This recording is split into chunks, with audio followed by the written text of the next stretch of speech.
Yo, what's going on, everybody? Happy Thursday. Happy Thirsty Thursday for There we those of you go. who There we go. celebrate that. Welcome to the Thursday stream. Face Mask Yes, Fantasy. sir. Y'all already know. Yes, sir. Yes, sir. Hope everybody's had a good week. Looking forward to the weekend. But Yeah, I am. not before coming to hang out with us, right? Yeah. What's going on, Alex? What's going on, Tamian? What's going on, Jason? Good to see Good you. to see everybody. Alex, I am too. I cannot wait. I cannot wait. Yeah, we got and we'll be here for the draft. We'll be here at least the first 2 days, probably the third day as well. But I think Yeah, the we'll plan be streaming the whole time. plan So, will be live coverage throughout. If anybody's interested in coming to hang out during the draft, we will be here.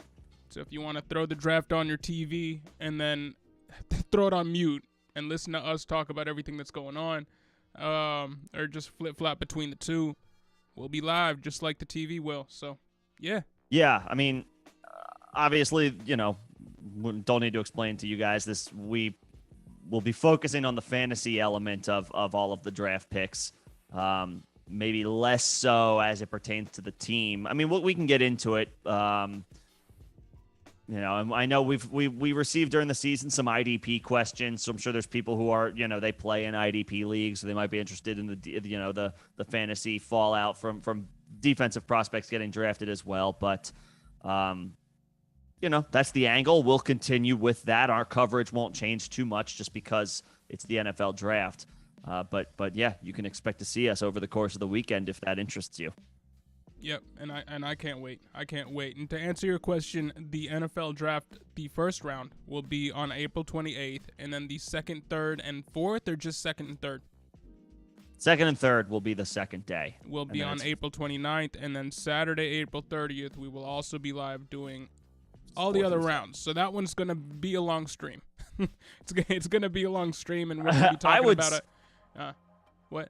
Sorry, I didn't mean to cut you off. I was just going to say, I would assume rounds 4 through 7 is mostly a recap of the first 2 days. After the dust settles, we have some time to kind of marinate on the moves that were made. And then, honestly, it's a time where I feel like it mostly pertains to like the late round running backs. There will still get opportunities to see certain landing spots and how backfields fill out, and Right. who's playing, what unexpected committees form, because I expect that to happen over the course of that weekend.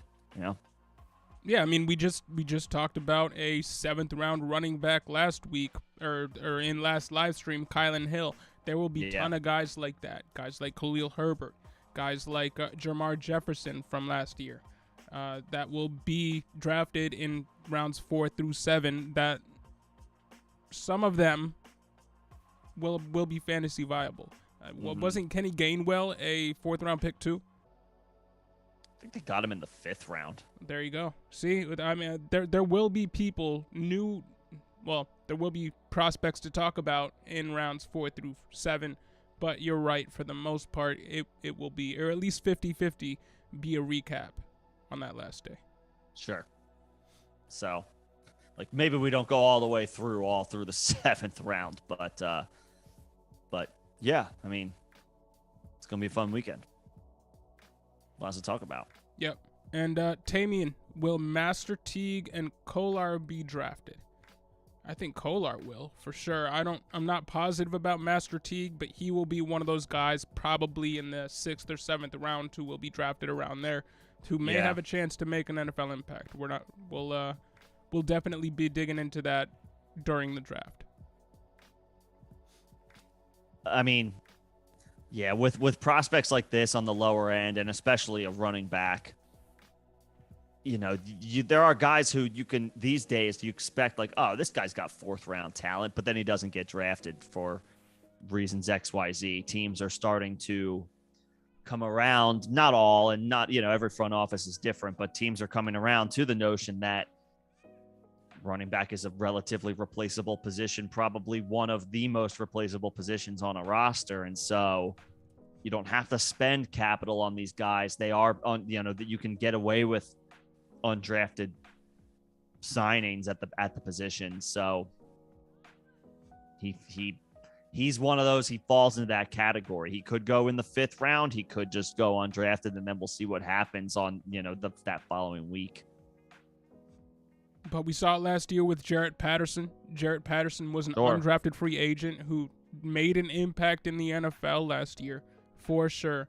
So we will see the same thing this year, absolutely. And Master Teague could be one of those guys if he falls out of the first 7 rounds of the draft.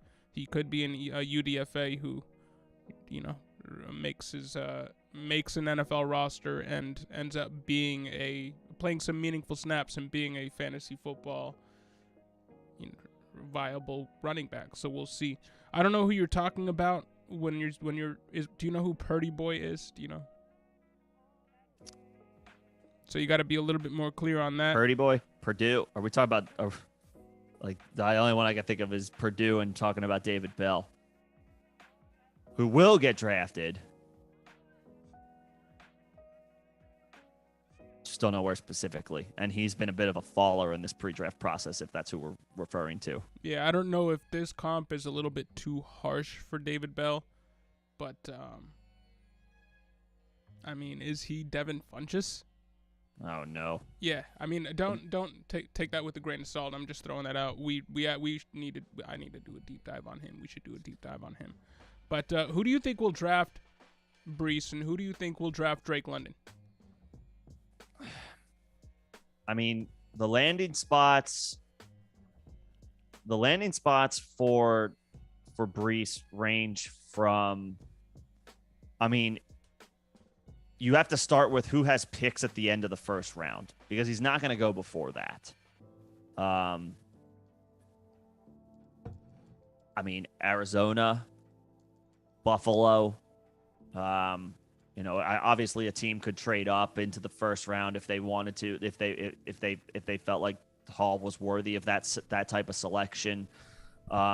Teams that could use a running back. I know Miami's been active in free agency. They signed Chase Edmonds. They signed Raheem Mostert, but I believe they remain a potential landing spot. Houston is a potential landing spot. Again, these are teams that would have to express interest in the form of trading up. And Jacksonville, they're not going to be able to rely on James Robinson for most, if not all, of this year. And there's no way you can ask Travis Etienne to carry a bell cow workload, especially coming off of an injury. So those are just some of the landing spots that I think make sense. There are likely dark horses. We don't know how teams feel about certain incumbents. What is really going on in Seattle with Chris Carson? Do we know the whole story there about his health? Have the Chiefs probably haven't soured on Clyde Edwards-Helaire to the point where they'd spend more high draft capital on a running back. I'm going to have to disagree with you. I think that the Dolphins are pretty set at running back outside of drafting one of the guys maybe in the 4th through 7th rounds. I do not think that they are candidates to get Breece Hall. Just like they're a potential landing spot. I guess I was thinking more along just running back in general. Maybe not Hall, but I wouldn't look at a backfield of Chase Edmonds, Raheem Mostert, and Myles Gaskin and feel like they're done. This was a team who went into NFL seasons with Myles Gaskin and Salvin Ahmed and Jared Dokes as their top 3 running backs last year. So it's a market improvement. It is an improvement going into this season with Chase Edmonds and Raheem Mostert instead of the collection of guys they had last year. So I think outside of drafting a guy again in the 4th through 6th, 7th round, I think they're pretty set. But I like a lot of the other landing spots that you mentioned for Breece. Wherever he goes, he's gonna be a beast. But you've said multiple times, one of these running backs, maybe all these running backs, are gonna go to some sort of timeshare. The situation that Najee Harris went to last season, where he was the clear-cut RB1, doesn't always happen. He clear-cut RB1 in drafts, went to a team that didn't have any running backs that they were interested in giving the rock to at all, and he got all of the touches at the running back position.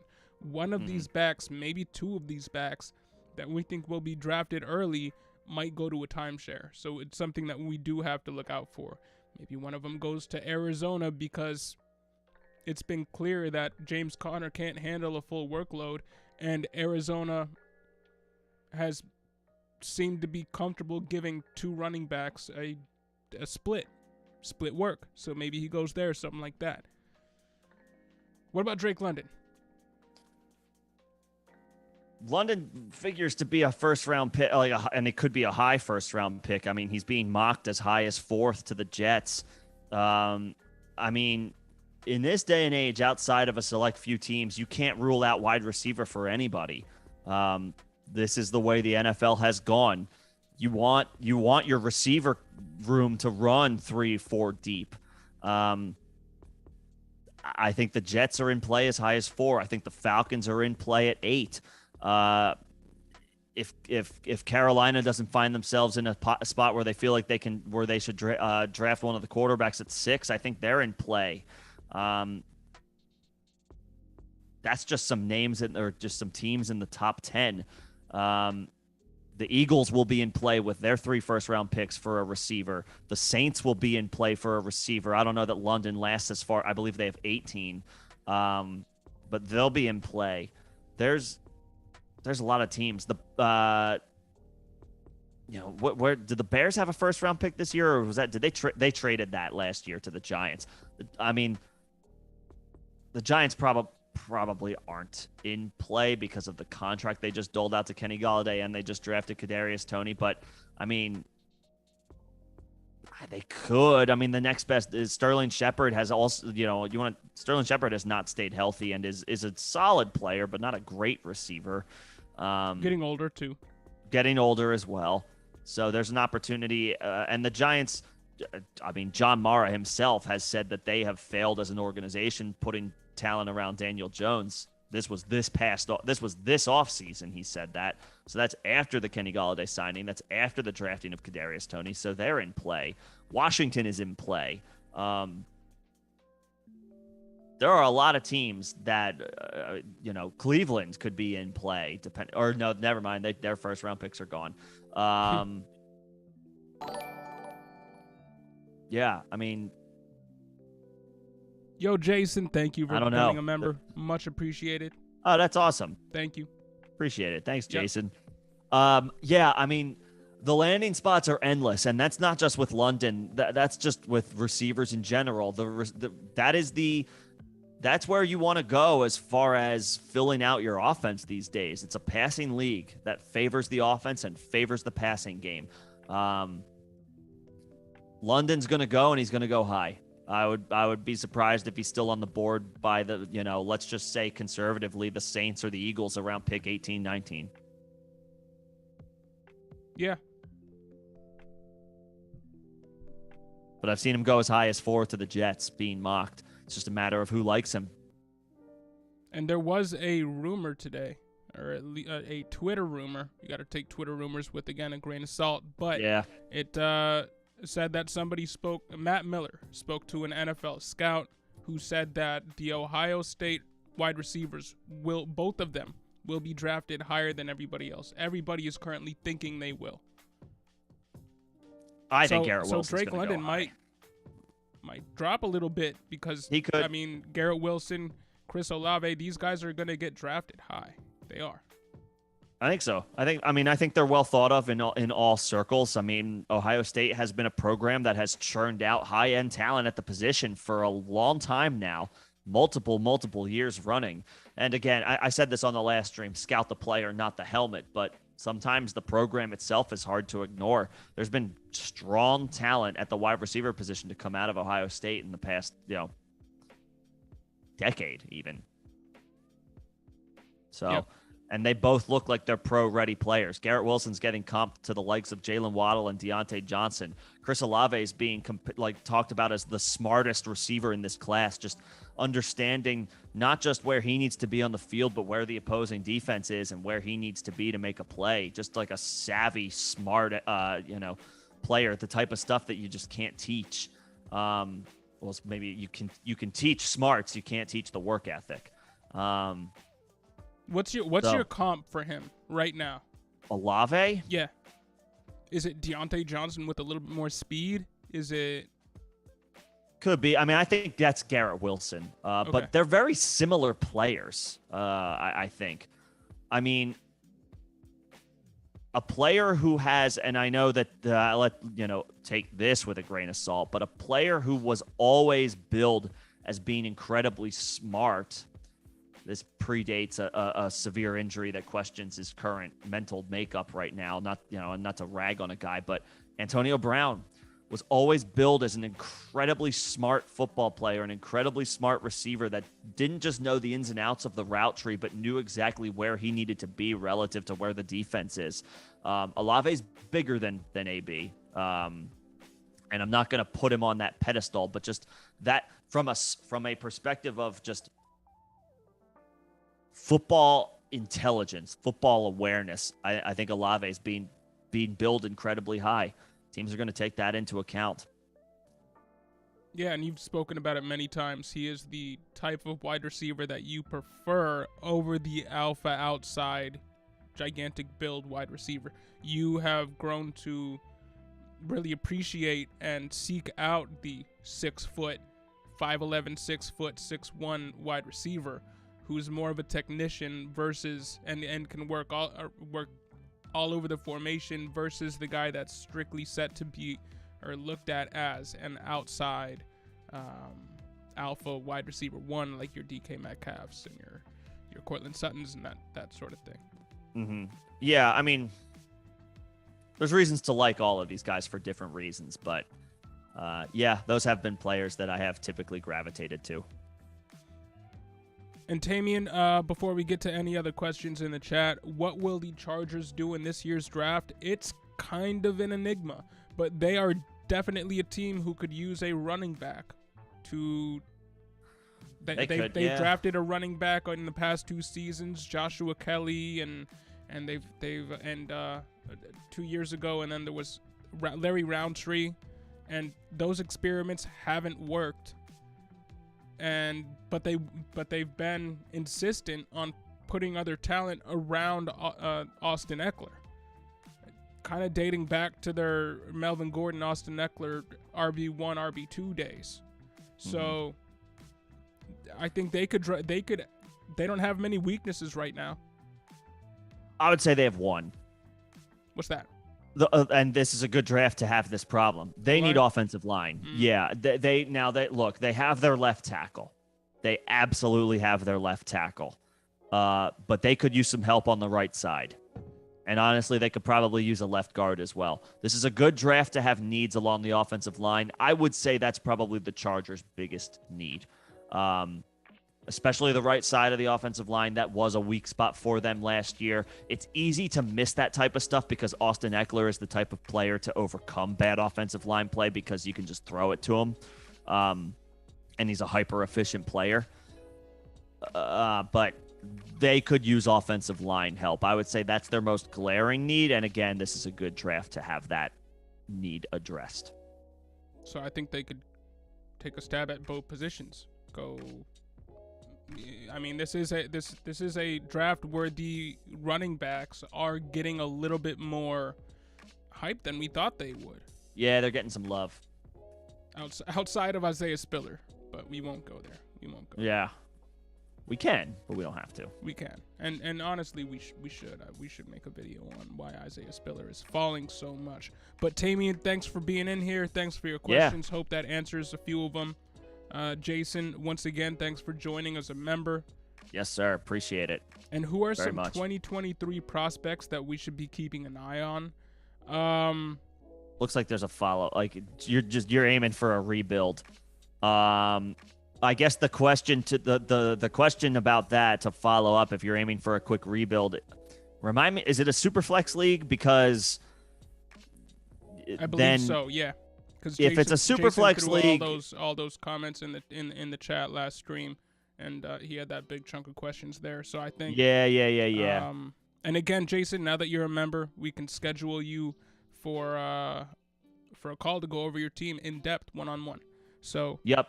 And I think Thanks we're in again for place to becoming a start member. those. Yep. We're in place to start those as soon as next week. So, yeah, if you're in the Discord, and I think all of the members are in the Discord, we'll be able to schedule some time. But I mean, really quickly, if your quarterback, I think was Jason. Forgive me if I'm remembering incorrectly, but I think he's got a lot of young quarterbacks. I think was Jason the one with like you've Lawrence and Lance and Tua and all those guys. Was that the situation, or am I thinking of somebody else? I mean, if you need like this, Lawrence, Tua, Trey Lance, and Jordan Love, I believe. Was that okay? Yeah, I mean, we were talking about him maybe trading for a Baker Mayfield. I mean, the 101 next year, if all holds, which we never know if that's going to be the case. But as of today, right now, the 101 in Superflex drafts in 2023 is going to be Bryce Young. It's either Bryce Young or C.J. Stroud, or Stroud, yep. depending on the type of season that Stroud has. But I think right now, today, Bryce Young is the 101, and Stroud would, depending on how it's Robinson is the running back from Texas, and then the wide receiver from LSU. Also gonna. No, he's not from LSU. He's Ohio Jackson State. Smith and Jigba is gonna be great. Yeah, he's gonna be good. He's Bijan up there. Robinson from Texas is gonna be Robinson a great from running Texas back. is. Yep. Who's the receiver? There's a receiver from LSU. Anyway.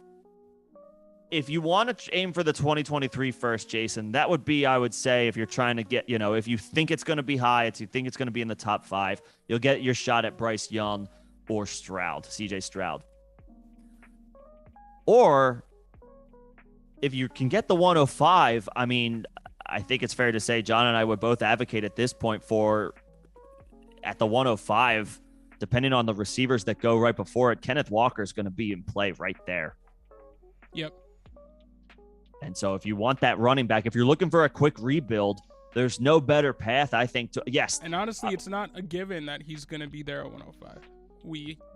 One would hope in a Superflex he would, because I mean, what are you thinking? You're thinking Brees 101, Malik Willis and then there, like Burks and Wilson, something like that. Yeah. Yeah, something like that. But again, right. But of course, if the person with 103 or the person with 104 is loaded at wide receiver and could use a running back, then yeah, Walker could go as high as 103. And yeah, and we're going to do a video relatively soon on some of these 2023 prospects, because everybody's been so focused on picking up those 2023 draft picks. Yep. And a lot of people have been doing it just off of, hearing people like us or people that they follow on Twitter or on Reddit or wherever talk about this draft class, but they don't know the prospects in the draft class. Who are they actually buying? Yeah. The 2023 draft class... The 2022 draft class was thought of to have bad quarterbacks, decent running backs, but there was absolutely a cliff after the top 3 guys, and then a very solid wide receiver draft, very high-end wide receiver draft. The 2023 class has multiple high-end quarterback prospects, I think there's going to be 5 high-end running back prospects. We mentioned Bijan Robinson, Tank Bigsby, Zach Evans. There's a bunch of them. Yeah. And then it's going to be basically just the same type of wide receiver draft class next year as there is this year. So it's going to run 6-7 deep at very good wide receiver 2. So, or as well, not wide receiver 2, very good wide receiver as well. So I got what you're that's saying. why people are talking about this 2023 draft class. There's prospects at almost every position. Yep. The only position I haven't heard people gush about is the tight end group in the 2023 draft class. So, yep. So yeah, there are a bunch of prospects in 2023 who we should be keeping an eye on, and we will do a video for you soon on some of those prospects, just going through them so that you guys can start keeping an eye on some of these names throughout the next college football season. Just so you can be a little bit more informed and not just be buying these 2023 firsts and projected early 2023 seconds just because people are telling you that it's a strong draft class. We want you to have some names to put to some of these picks that you might be investing in. Okay, yeah, and so it's one core. It's not super flex, but you have Lamar, Kyler, and Hurts. Hell, maybe try trade. Oh, all right. I must have been thinking Hurts. of a different question then. My bad. Someone else. I was sorry. I was thinking of somebody else's team. But you have Zeke, Saquon, and okay, so your running back depth is aging and some question Zeke anyway. You traded Kelsey for Saquon in a 2023 first. That's right. That's right. I mean, I would say, if you want the quick turnaround, I think it's Walker. If he falls to 105. If he doesn't fall to 105, then yeah, you'll have your pick of Wilson or Burks, and those guys feel landing spot proof. They feel about as safe as the wide receiver options are this year. So that's your quick rebuild. I mean, at 105 in a 1 QB league, Brees, Walker, Treylon, and Garrett Wilson they're probably gonna be off the board. They could be gone. So you're probably looking at Olave unless he rises into the top 4 because of landing spot. You're probably looking at a Drake London at 105. You're probably gonna, in a 1 QB league, you're probably gonna miss out on Walker. That's true. You probably are. Probably. So it might be a 1-for-1 swap to get younger at the wide receiver position, which again isn't a bad idea, and it might be the last time where you can trade Hopkins for a first-round pick, because by next year he will be 31. We don't know if he will have suffered another injury or have, maybe it looks like the cliff is incoming very soon, something like that. That's projecting ahead, and that's a question we don't know yet. We don't know the answer to that yet. But if you want to get off of an aging elite wide receiver now for a first, it might be the last time you can do that, because nobody's buying Adam Thielen for a first. He's a second round. He would cost a second round pick. So, and he's 32. So if you're looking at selling Hopkins soon and aiming for a quick rebuild, you could do a lot worse than selling Hopkins for the 2022 105, but just keep in mind you're probably looking at Drake London, Chris Olave. You're not looking at Kenneth Walker in a 1 QB league. That's true. Yep.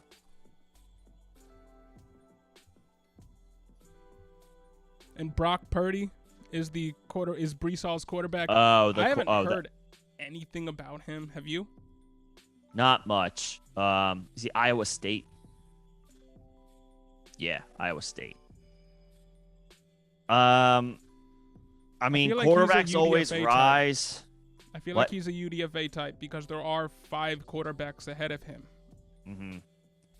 I mean, quarterbacks always rise. Teams are always willing to ultimately take a shot on a quarterback if there's not a slam dunk. Not that there are slam dunks by the 4th or 5th round, but quarterbacks are just natural risers in the draft, and once the draft actually comes around. So, yeah, somebody will give him a look. Will he get drafted? Yeah, I would. I mean, it feels like he could sneak into the 6th round, 6th, 7th round. Again, teams take chances on quarterbacks. They always will. Yep, that's something you can basically set in stone. Yeah. Agreed. Michael Carter was a 4th round pick. There you go. See? Yeah, he was. Yep. How would you feel if Hall landed in Houston? Fine, because that would be maybe his best shot at a workhorse role. Yeah. Best shot. Not guaranteed. But I would be fine with that. I would expect you could say he's a layup for 320 touches. I mean, might be ugly. They were willing to force feed Rex Burkhead. Yeah. I mean, you know what I mean? So, hey, if Brees Hall goes there, I don't care. What are Houston's picks this year? I mean, they got a bunch from Cleveland, but I don't know what are their 2022 picks. Well, they have the third pick. Obviously, that's not where Breece Hall goes. They have the third overall pick, and then they have the Browns' first round pick, which is somewhere in the teens. Just checking. I'm just looking to see no. They have the 37th pick in the second round. I'm not sure Hall falls that far, but that's only the 5th pick of the second round, and we've seen running backs slide in years past. I'm not sure Hall falls out of the first round, but it's going to be in the 20s where he gets selected, most likely. So Houston's in play. I would say they're definitely in play. And yeah, you've talked about running backs going to bad teams isn't necessarily bad for that running back as long as they get heavy snaps. And Breece Hall will get heavy snaps in Houston, so I'm not that worried. He might not be in scoring position a whole lot, so he might not get a ton of touchdowns. Mm-hmm. But people are acting like Breece, not Breece, Najee Harris, was on a good team last year. He wasn't on a good team last year. They were okay. Their defense was good. Their offensive line was awful. Okay, Houston. Okay, I thought it was in the teens. Houston has, in addition to the third pick, they now have the 13th pick. They can't possibly draft Breece Hall there. They can't. You have to use that. You have to use that capital somewhere else. But they have the 37th pick and the 68th pick. If they really wanted Breece, they could use that ammo to move up. So they are. I mean, or they could wait. They could, 37 might be where they could just scoop Kenneth Walker and not make a trade at all. And that would be fine too for Walker. Again, I think that's as clear a spot as any for a workhorse role. Yeah, that's around where Javonte Williams was drafted last season. Javonte was drafted high second round. Yep. And Houston doesn't have anywhere close to a player of Melvin Gordon's caliber. So, yeah. Houston's in play. And that would be fine. That would be okay. We've seen running backs do well on bad teams before. So. Yep. You don't see Tamian, you don't see the Dolphins getting an RB early. Yeah, I agree. And you would love the Chiefs getting Breece. Hey, I don't know if they're ready to, again, like Nick said, give up on CEH. And they also did bring in Ronald Jones for what that's worth. But they technically could. I don't know that it's a matter of giving up on Clyde. I think it's a matter of Clyde scaring them off from using more high capital on another running back. Now, Breece is a better prospect. There's no doubt. But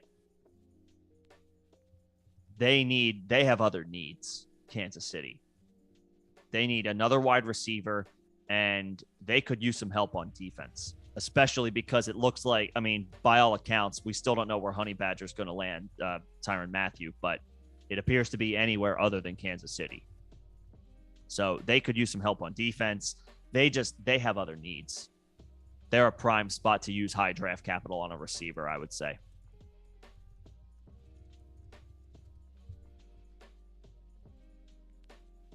And Slim, what's happening, man? What's up, Slim? Traded CMC and Mixon for Jacobs, Gibson, 2023 firsts and a 2024 first. Wow. I like that.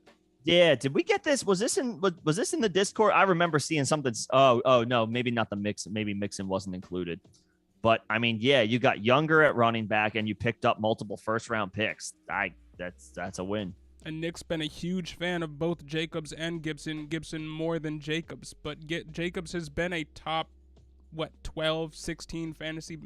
He's top been 15. top 8 twice, I believe. He was top 8. Is maybe his second year, and then last year he kind of slid a little bit, but he had some injury issues. I mean, his floor is a rock solid RB2. I mean, there are worse guys to invest in, while also picking up multiple firsts. I mean, yeah, that's a win. I love Mixon. I want to love Christian McCaffrey. I want to believe in Christian McCaffrey. It's just like the injury issues. Yeah, I mean, there's a lot of worry there with Christian McCaffrey. If he can find a way to stay productive and stay healthy, most of all, he's gonna win some people some fantasy leagues. Let's just be real. Yeah, he'll single-handedly.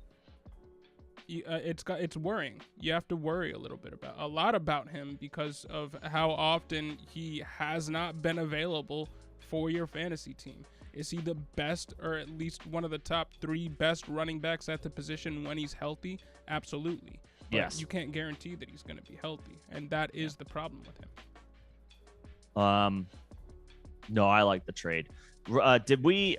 I think we may have missed one of Tamian's questions about who puts Hall in London, or what team can put Hall in London in the best position. I mean, for Hall, it's simple. I think the answer is the same for pretty much any running back. Who has the most work available?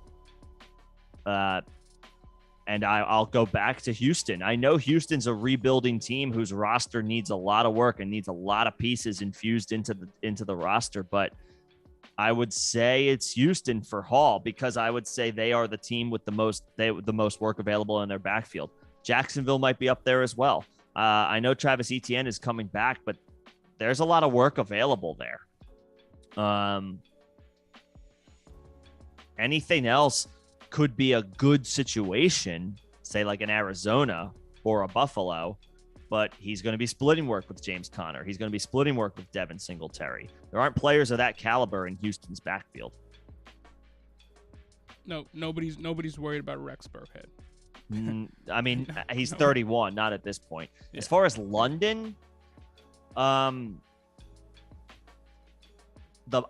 best situation is that factoring in what, how realistic the situation is. I mean, it's the Chiefs or the Packers. I don't know that he falls that far. Could be the Saints.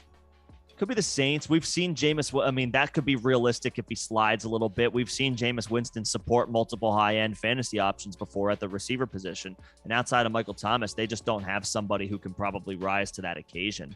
So maybe the Saints would be good for Drake London. I would think he would complement Michael Thomas well. Just another player you can put, like Michael Thomas is your X. You stick London at the Z. That could be a good spot. I don't think the Eagles are a good landing spot, honestly, for maybe any receiver, just because unless they open it up, that they completely shifted to a run-oriented offense in the second half of the year. They may try to go back to that again, at least to start 2022. I mean, if you're looking, it was alluded to in a report that came out today. If you believe if you aren't a believer in Jalen Hurts long term, and if you think the Eagles are in play to look to upgrade at the quarterback position as soon as 2023, which we can't rule out because the Eagles are self-proclaimed quarterback factory, long term it could be good for London. But I would say in the short term, maybe the Saints. Short term, best case for London would be the Saints. Any receiver, the Saints would be good, again, because Jameis has supported multiple high-end options for fantasy purposes. Worst case, yeah, it might be the Eagles, and that just might be, at least for 2022, a scheme issue and not necessarily a player issue. Just wanted to circle back on that one.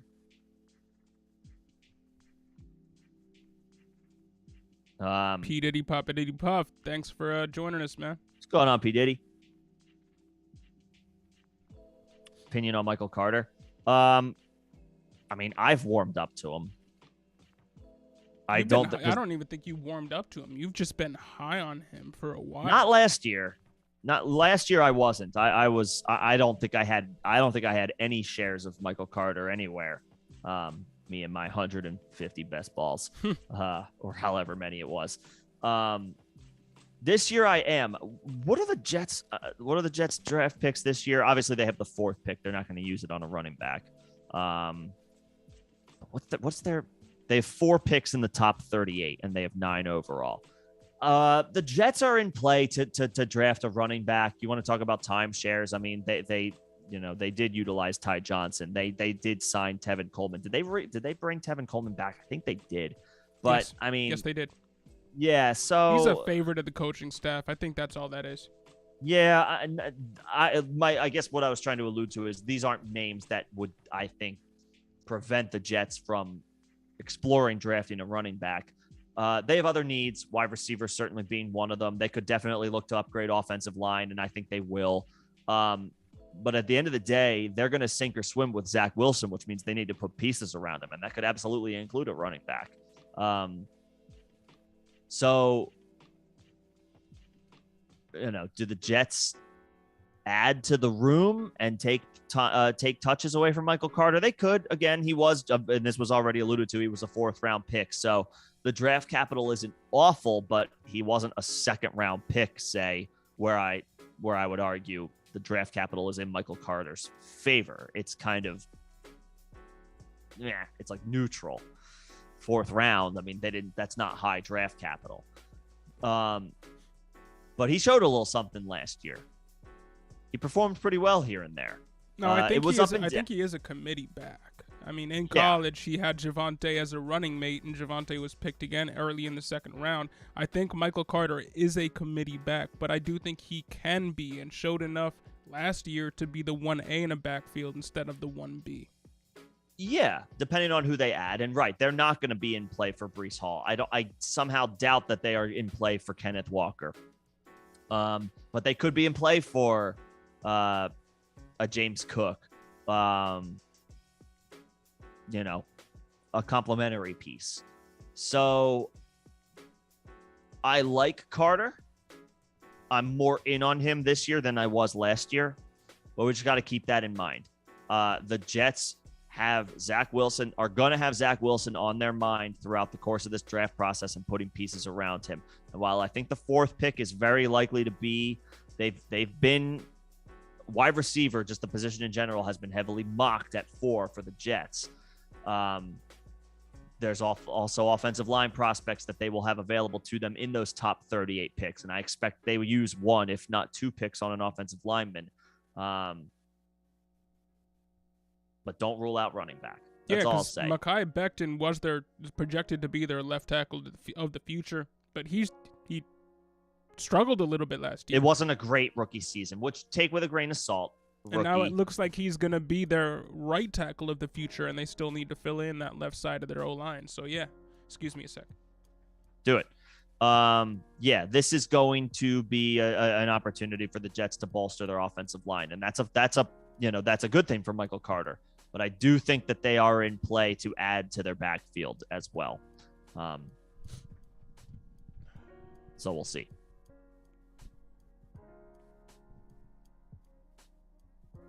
Just going down the list here. AB Def has CTE. Hey man, I agree, but he's still great at playing football when he's on the field.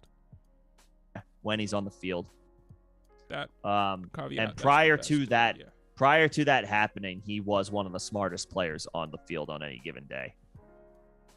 I think he still is when his head is in the game. One of the smartest wide receivers. I mean, if you look at when he was playing with Tom Brady last year, you could argue whether or not he was the wide receiver 1 on that team. He was, in points per game, he was top 6. Yeah, and no he was other good. wide receiver on that team. You couldn't say that for any other wide receiver on that team. Mike Evans was great. Chris Godwin was doing great things. But it was AB who, when he played, was being hyper-targeted by Tom Brady. He was arguably their most important weapon when all 3 were on the field. Mm-hmm. He's just a complete head case. I'm sorry, my eyes watering for no reason. I don't. Sorry. Got some allergies, allergy issues. Okay, take care of it. Do your thing. if you're having issues, make sure you take care of that or do what you have to go do. I'm good. Okay. Let's see. Just moving down the list. Yeah, man. Tamian's the Chargers fan. Yeah, man. It's got to be all offensive line. It's got to be offensive line. Whatever you throw, just make sure you aim it away from the TV. Yeah, agreed. But I have to imagine offensive. I mean, it is like spot 1, 2, and 3. I would say for their draft needs, like the right side of the line, and they could probably get a left guard as well. And trade Love, yeah. I mean, if I was wrong about that, it wasn't. Yeah, Jason but if Webb you Love, have, but if you have him, trade him. Cut your losses. And the TCU running back is Zach Evans, and he is going to be a very good running back in the NFL, or at least projected to be at this point in time. So, yeah, agreed. Yep. Many people, Jason, you say many people say this draft is top heavy. Where do you see that cutoff being? Hard to know pre-draft for sure, but that's just good for discussion. Now, yeah, from a talent perspective, there's definitely a tier, and for a lot of people, it's going to change after the NFL draft once they see some of these prospects get, their landing spot solidified. Sorry. Mm-hmm. So, a borderline first-round wide receiver talent like a Jahan Dotson, if he ends up going to the Packers or a team that we expect to boost their offensive output, he's going to get boosted further into the first round, and that goes for running backs too. If a Brian Robinson gets picked up by the Chiefs, people are going to go gaga over it, and I'm sure somebody's going to draft him in the first round. I mean, we were in a 1 QB dynasty rookie draft last year, and we saw Kenny Gainwell surprisingly get picked at 109 when nobody was projecting. That person didn't know what they were doing. Right, but there will be people who don't know what they're doing, and that's why you guys are here. We want you guys to be super educated. True. In terms of who you should be drafting where. Now, in terms of the cutoff, the running back cutoff is anybody after Breece Hall and Kenneth Walker. And Walker, yeah. The wide receiver cutoff is anybody after Garrett Wilson, Treylon Burks, Chris Olave, Drake London, Jameson Williams, and George Pickens for me. Yeah, I agree. Pickens, it's like Pickens and Williams are for now a slight tier below, but I think they have the upside to ultimately pan out in, like, we're looking 3 years prior at like a redraft of this draft, and it's like they should have gone higher. Right, so that's 7 guys, right? Yeah. So that's 9 guys, and then you got Malik Willis. So literally anybody after the 110.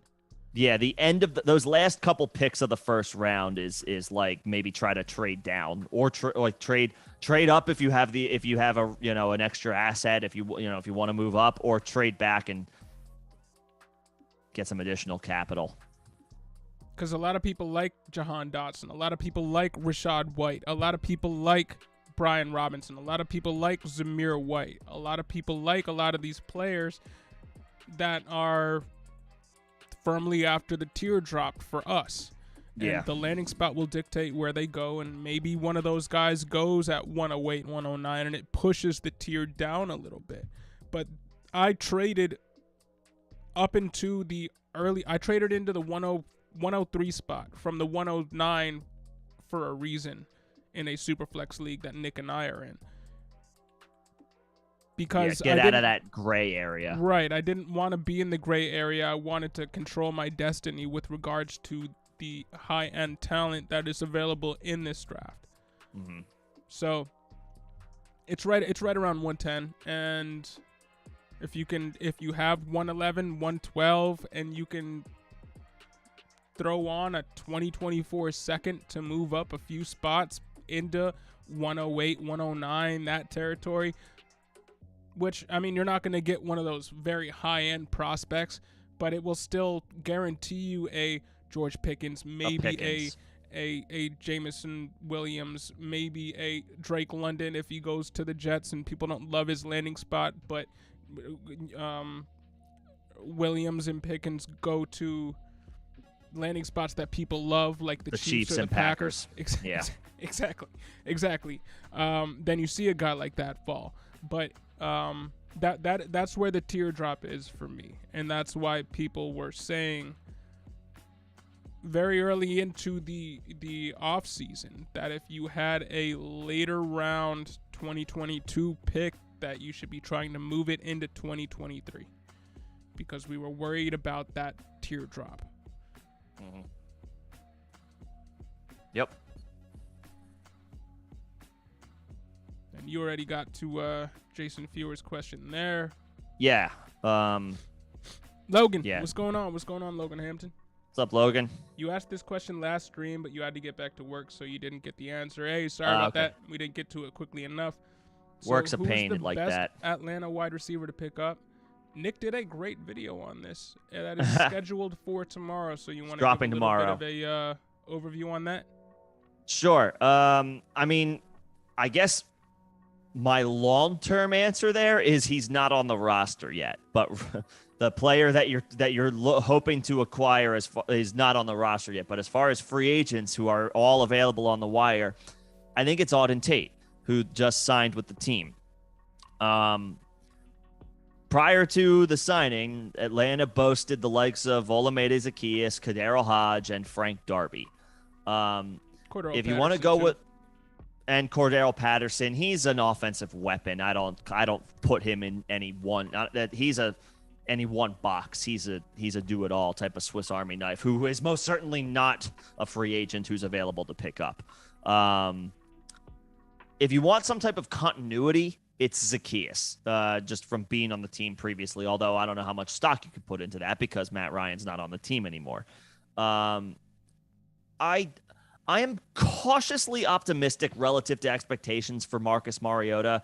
I'm not expecting the world, but he's a veteran who, in very limited opportunities, looked okay with the Raiders, like in that Wildcat gadgety package.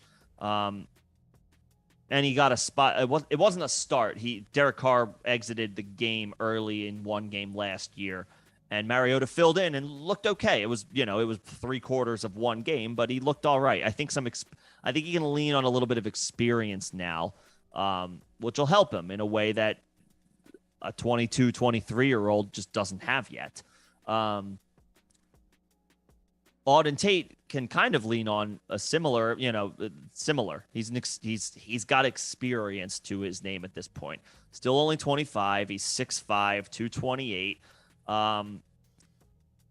Isn't an elite prospect, but John always talks about this. Like, is there one thing you can do well? Just one. That's it.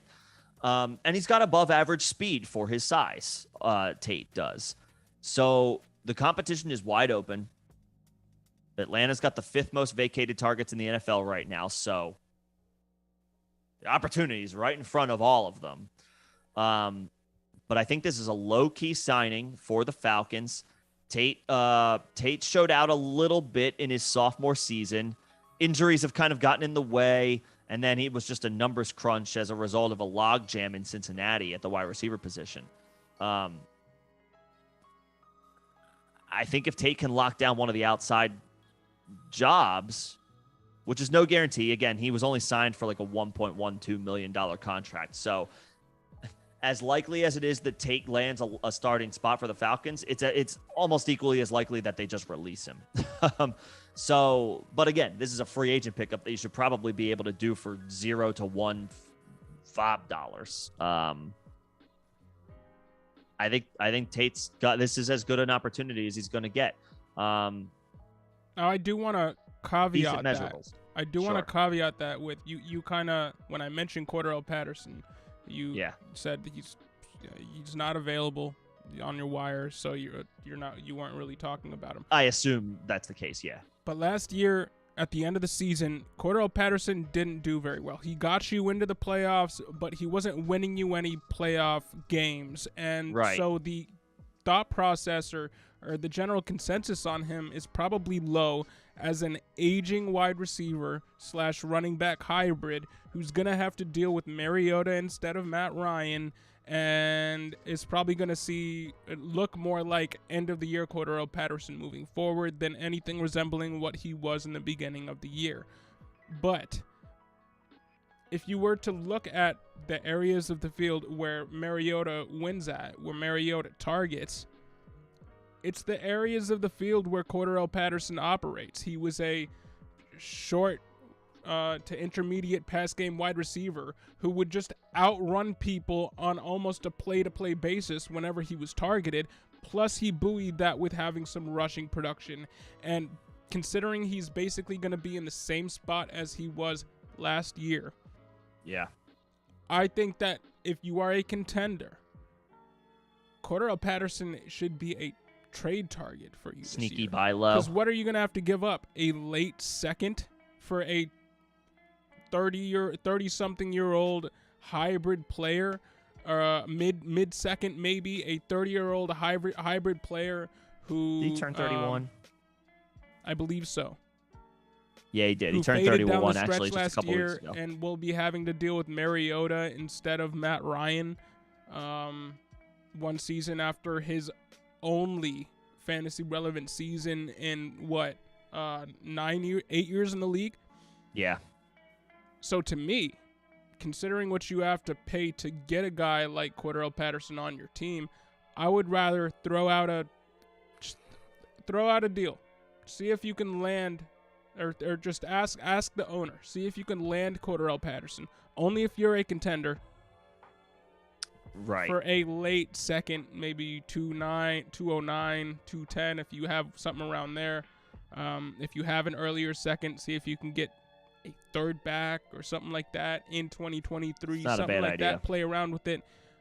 Because, yes, Auden Tate, out of the guys that are probably currently available on your wire, is the best bet for fantasy production, and he might be able to be the wide receiver 45 on the season like Russell Gage was last year.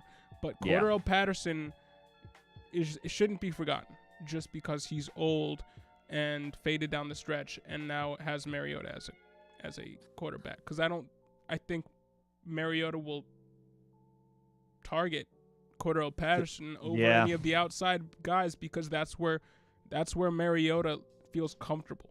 Mm-hmm. Targeting the short to intermediate pass game and letting his playmakers do the majority of the work.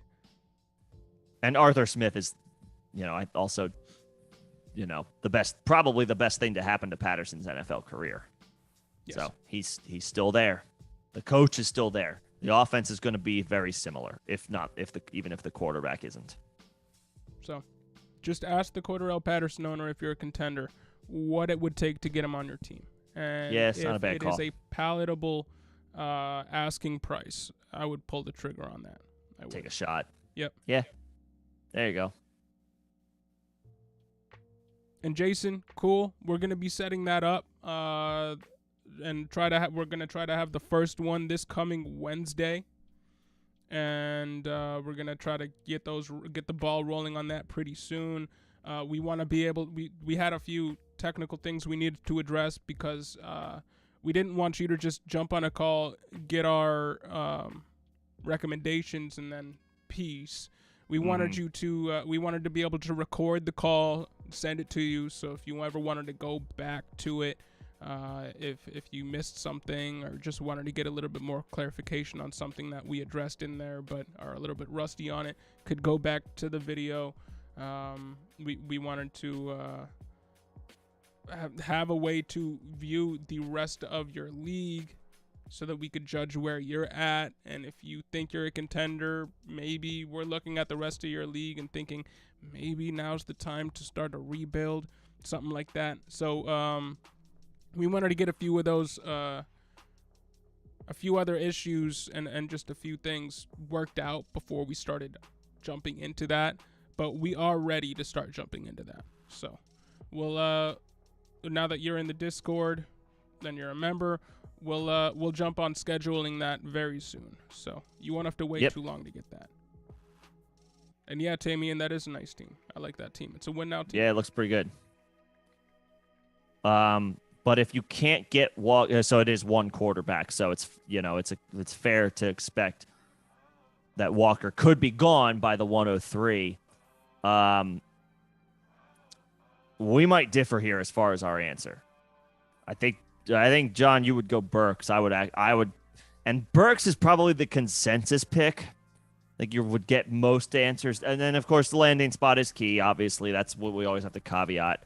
I think the general consensus would say Burks. I'm not unopposed. I'm pretty bullish on Garrett Wilson. I think he's going to be excellent. I think Garrett Wilson is going to be excellent too. And I did a video about this yesterday. If anybody missed it, check it out. Is Treylon Burks the next N'Keal Harry? You were poking the bear with that one. I was a little bit. Because after his combine that nobody was very happy with, everybody was expecting him to run in the 4.3s, which was a little bit unrealistic, let's be real. Yeah. He ran in the 4.5s, but he was still clocked in the NFL at 22.6 miles per hour, so he's plenty fast. His speed translates to on-the-field speed, not necessarily combine speed, which is something completely different. I mean, were we ever expecting Chris Olave to run an unofficial 4.26? No, because he didn't show that speed on the field. It's different when you're not in pads and you're in like a skin tight tank top running on a track that's made for you to test well. It's just different. Straight line, no cuts, nothing. Right. Now, I do think it is at this point more landing spot dependent than I would have given it this distinction credit for earlier on in the process. If Garrett Wilson goes to a great landing spot, if Garrett Wilson ends up on the Packers and Treylon Burks ends up on the Browns or something, something to that effect, I mean, yeah, then maybe there's maybe I'd be willing to concede that Garrett Wilson is absolutely the guy that you should be drafting over a Treylon Burks, even though, just so that is something we need to keep an eye on, landing spot. And then, Nick, you're a little biased because Garrett Wilson is the type of wide receiver I could be that you like over could be a little biased. Outside alpha wide receiver. You like the do-it-all, jack of all trades. I admit Burks is the consensus. Burks is the consensus top receiver of the class. I'm not unaware of that. And 9.9 times out of 10, he's going to go first in rookie drafts as far as the first receiver off the board. You're not going to get an argument from me. It's not that I dislike Burks. And if I had the fourth pick and the first three picks are Walker, Hall, Wilson in some order, I'm going Treylon Burks. It's not for not liking Burks. Yes, might have a little bit of bias. But Wilson grades very well having two other NFL caliber players at the position at his own school to work with. Absolutely. Absolutely. So I would, all this to say, don't make up your mind yet, Jason, just because because you have the 103 and I'm saying Treylon. Don't lock in Treylon and not be willing to adjust your rankings there once the draft happens. And again, that's why all y'all should come through during the NFL draft. We're going to be live streaming the entire NFL draft, so come through at any time, day 1, day 2, day 3. We'll bring be your here drinks. We can talk to y'all. Yeah, kick your feet up, stay a while. And then once we have landing spots for Treylon Burks, Kenneth Walker, Garrett Wilson, Chris Olave, we'll be able to tell you definitively this is who I would have at 103. This is who I would have at 104. So, yeah. Yep. Wait. Tamian, you are trading 16 of your players and 8 non-first round picks for a handful of players and 5 firsts in a 32-man league. A 5-way trade. Yo, I Yo, gotta this is what makes it fun when you are able to get like 3 or 4 people on board. I assume you're using Sleeper because it's far and away the most trade friendly platform. Um, that's what it's all about. Like that's fun. that's when you really get, you can get creative and it's like everybody throw your chips on the table. Who's in? Yeah, that's fun. That's exciting. It's hard to wrap my mind around it. But hey, man, at the end of the day, and John talked about this on the stream on Tuesday. I mean, yes, the name of the game is to win, but the key word in that statement is it's a game. Go do what you want. Go play, do what you have to do to acquire the guys that you want. If you don't have a player on your team who you like, go get them. Just go get them. Or if you know that there are picks that you want in this upcoming draft, and you have the means to go acquire those picks, and you, in your heart of hearts, want to do it, do it. Like, go do what you want. We all want to win, and we play to win, and we talk about it. We talk to win. We strategize to win. But at the end of the day, it's a game. It's a game that's supposed to be fun. So go do what you want to do. And if you're able to cook something up like that, then hell, do it. And yo, do us a favor. If you're not on the Discord yet, Damian, go join the Discord. Take a screenshot of that trade transaction when it happens, post it in the Discord, because I want to take a look at that. I want to see that. That is awesome. If you're interested, the Discord link is in the description of this video. You can join. The number of people in there is growing. We're definitely encourage people to join. Keep the conversation going after this stream, during the week, whenever you have time to talk.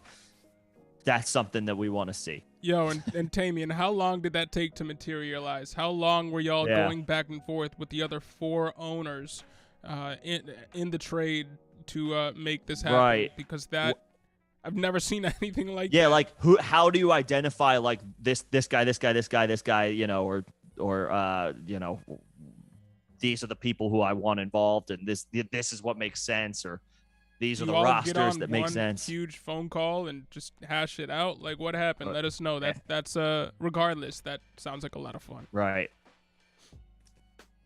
And you're ready to give up on CEH. Yeah, I feel like a lot of people are there. Nick, you're a CEH owner. You want to speak to that a little bit? He was healthy in the playoffs and ceded work to Jerick McKinnon. I can't even. Oh man. That was what broke me when it came to CEH. Watching that unfold, where like it was announced that he was healthy for the game against the Bills and the Bengals, and he was not on the field in favor of Jerick McKinnon, who has been a nice player, but he has missed a lot of time due to injury. He's a very similar player to CEH, and he's a lot older. That was, for me, that was the nail in the coffin. Could Clyde be a decent little satellite back this year here and there? Maybe. But that's just being optimistic at this point. His redraft ADP is around 100, 105. It's close. It's close to hammering that nail in the coffin. It's close. And that sucks because we did have such high hopes for him. I was very high on him, and that was a mistake. That was a mistake. I have since corrected my process as far as landing spot for a running back, or not necessarily landing spot, just stick to the talent. Stick to the talent.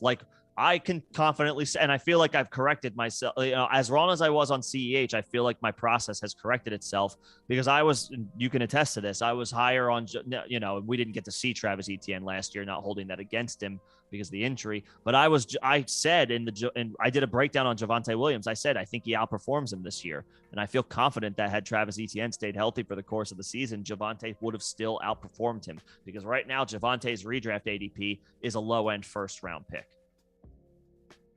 So, I'll take the L on Clyde, but I feel like Clyde was a good learning process. Clyde might end up just being Shane Vereen. and you just got to take that loss. Maybe. Maybe. Yeah, it's possible. Yeah, Javonte. Let's move on. Yeah. I don't want to Honey talk Badger about to Clyde the anymore. Chargers. Hey, man. No, could happen. Could happen. I mean, it's been the wild AFC West this year, so who knows? Yeah. Money talks, though. That's all I'm going to say. Money talks. And Slim, that was in the Discord. I didn't realize Mixon was in the. I remember you posting in the Discord that trade, and we were both very high on it. I don't remember Mixon being included in the trade, but also I don't remember Gibson being in it either. So I'm good with the move. Absolutely. And Tamian, yeah, Javonte's first year helped his future a lot. And he was still very efficient while splitting work with Melvin Gordon. So yeah. I mean, Melvin proved that he's still got something. There's something left in that tank. I don't think anybody's questioning whether or not Javonte can handle a full workload. I think he threw that in the chat when we were talking about Michael Carter and Javonte Williams being in the same backfield. I think some are. Right. I would say, I mean, fair or not, I think some are, just because dating back to UNC, he has not been a bell cow. Now, Melvin Gordon missed a game, and Javonte, I think, put up 30-plus fantasy points. So there's your argument that, yeah, he can do it. And I believe in Javonte. I have zero high profile shares of Javonte Williams, but that doesn't mean that I'm not a believer in him. Yeah, Nick, you were to me at least, you were the preeminent believer in him throughout all of last season. You were I was very high on him. Yeah, you were cheerleading for him by like week 3, week 4. You were talking about playing him over multiple running backs. That the general consensus was those other running backs were ranked higher than him. But you stuck to your guns on that. And by mid-season, by late into the year, you were correct. You had one week where was it either Javonte Williams or Najee Harris for a week, and it was the week where Javonte went off, and I had said just stick with Najee Harris because Najee had been a top 5, top 6 backup through that point. But Javonte Williams had the better fantasy week. So you've been a fan of him. I give you credit for that. You identified the talent and you stuck to your guns, and it has proven out. So respect to you for doing that. Appreciate it. Alex, you saw a report today that the Cowboys did a 30-minute interview with Burks, London, and Olave, as well as 3 defensive players. Do you like the value of a wide receiver in Dallas? Yeah. I mean, CeeDee Lamb is the clear-cut wide receiver 1 for that team, and rightfully so. A lot of people like the Cedric Wilson left for Miami. The James Washington. A lot of people like the James Washington ad. He's maybe a more talented example of Auden Tate, where it was just a numbers crunch in Pittsburgh. He was just consistently found himself down the depth chart a little bit. He's going to get a little bit more of an opportunity. I still like Michael Gallup, but he's probably going to miss, I don't know, the first month of the season, just recovering from the injury. Still only 26. So no reason to be concerned about his long-term outlook. But yeah, I mean, they have vacated targets with the Amari Cooper trade. They absolutely could use a wide receiver. I will say this, though, about the Cowboys. I think their defense incredibly overperformed last year.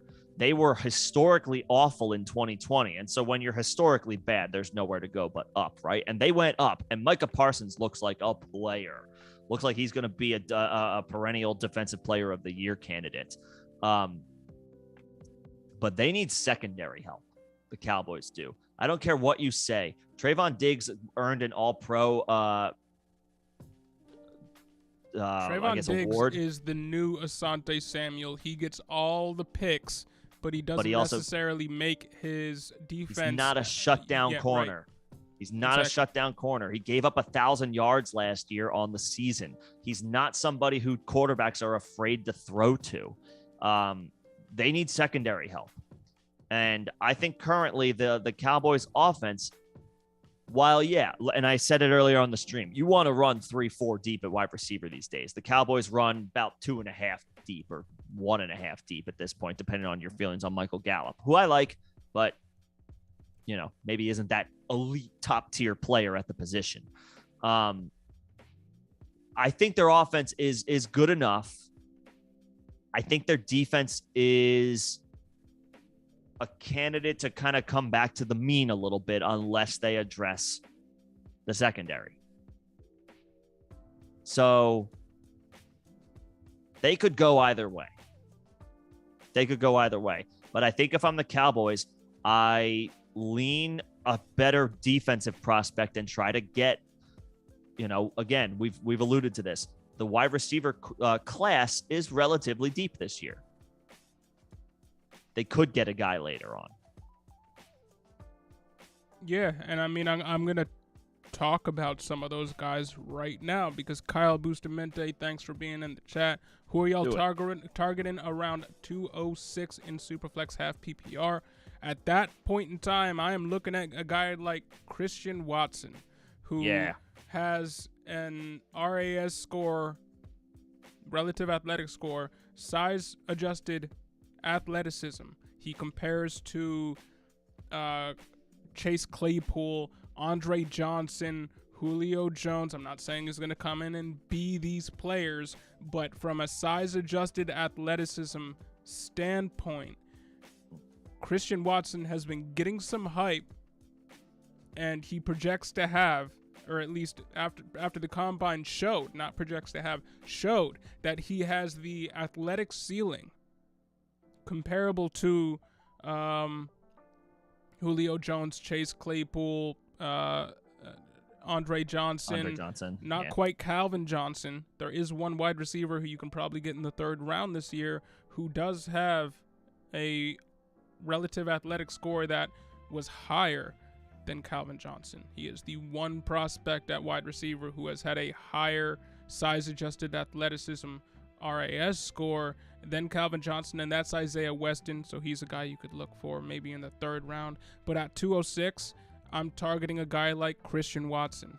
At 206, I'm targeting whatever quarterback falls to 206 because in Superflex, quarterback means a whole lot more than these other skill positions like running back, wide receiver, tight end. But if you don't need quarterback, if you have 5 quarterbacks that you're happy with, you don't need to take a chance on a Sam Howell who might fall or a Matt Corral who might fall, somebody like that, and you believe you're all set at wide receivers, so you don't think you need to take a shot at Christian Watson depending on where he goes. Jelani Woods. Yes, sir. Jelani Woods at tight end is we're talking about RAS and size-adjusted athleticism. He, not just for tight ends. If you go to www.ras.football right now and just wait for the chart to load, you will see that out of all positions ever measured, all prospects at all positions ever measured, said that a little bit better, Jelani Woods is at the top. Jelani Woods is the best size-adjusted athlete across all football positions, not just offensive, defensive as well. He's right at the top. You don't even have to go that far to find him. Just bring up that page, www.ras.football. You will see Jelani Woods up top because Jelani Woods is the best size-adjusted athlete to come into the NFL. Boom. And he plays at the tight end position. He's a better size-adjusted athlete than Kyle Pitts. Not saying he's going to be Kyle Pitts, but because Kyle Pitts was more pro-ready and is a little faster. But at 206, I mean, that's after the second teardrop for me, because we talked about a teardrop happening around 110. I think the second teardrop happens after Rashad White, Zamir White, Jahan Dotson. I think the second teardrop happens around 202, 203, and then you're just looking at, Do I need a quarterback? Let me take a stab at a quarterback. Do I need a Would wide you receiver? put McBride in there? No. No. People will. People will. I would rather have, and there's a video dropped today. Kind of why I would wanted rather to have tee Jelani that up Woods for you. than Trey McBride. Yeah. Than Trey McBride. Yep. Because I think Trey McBride's going to be a fine NFL player. My comp for him, that if you don't want to watch an 11-minute video, you just know this. My comp for Trey McBride isn't a bad comp. It's Eric Ebron. And the athletic comps, in terms of RAS, right now are at the high end. And I don't think he is the athlete that Adam Troutman is. But at the high end, he comps to an Adam Troutman. At the low end, he comps to Hunter Long, Jonnu Smith. And people love Jonnu Smith, but Jonnu Smith has had one tight end 1 finish in his career, and he was tight end 9 that year. And only in half PPR and standard formats, not in PPR. And PPR, I believe he was tight end 16. So you got to kind of separate the name recognition from the tight end finishes with a lot of these tight ends. We might really like Jonnu Smith as an NFL tight end. We might be high on his potential. But the reality is, in 5 years in the league, Jonnu Smith has had one tight end finish, and it was tight end 9, and that was only for 2 of the 3 formats that fantasy players play in. And Eric Ebron has perennially finished as the tight end 12 through tight end 15. He's been a very high end tight end 2 or the lowest tight end 1 that you can find on a year-to-year basis outside of one season where he played with the then QB5 Andrew Luck and was his number 2 target. It was T.Y. Hilton and then Eric Ebron, and it took that perfect storm of having a top 5 quarterback and being his number 2 receiver for one season to hit tight end 4. But outside of that one tight end 4 finish, Eric Ebron was tight end 12, tight end 13, tight end 14, tight end 15 throughout the majority of his career, which is very good for an NFL tight end.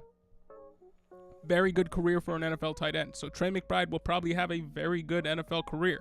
But from a fantasy perspective, how often will you be happy to have Trey McBride as your tight end 1?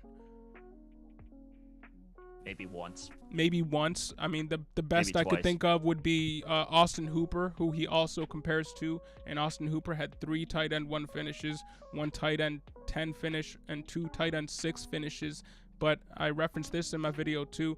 It took a top 2 to top 5 quarterback and Matt Ryan playing in his prime with a Hall of Fame wide receiver in Julio Jones demanding double coverage on every play, and a great offensive mind in Kyle Shanahan at OC calling the plays for those 3 years where Austin Hooper was a low to mid-tier tight end 1. So it took a perfect storm for Austin Hooper to get those 3 years of tight end 1 production. Outside of that, we've seen what he's been on Cleveland, which he's not a difference maker at the position when he doesn't have that perfect storm working for him. So Trey McBride, if he goes to the best situation where he has one wide receiver 1 and then he's maybe the secondary target on the team, and that team happens to be a team with a very good quarterback, then maybe we see Trey McBride post top 10 numbers. But to me, he looks like a borderline tight end 1. It's going to take maybe a tight end 2, tight end 1 on a low end tight end 1 on a year-to-year basis, whereas Jelani Woods has the upside of a perennial elite top 6 tight end. Oof. You heard it here first. Boom. Diatribe over. Um, That was a diatribe.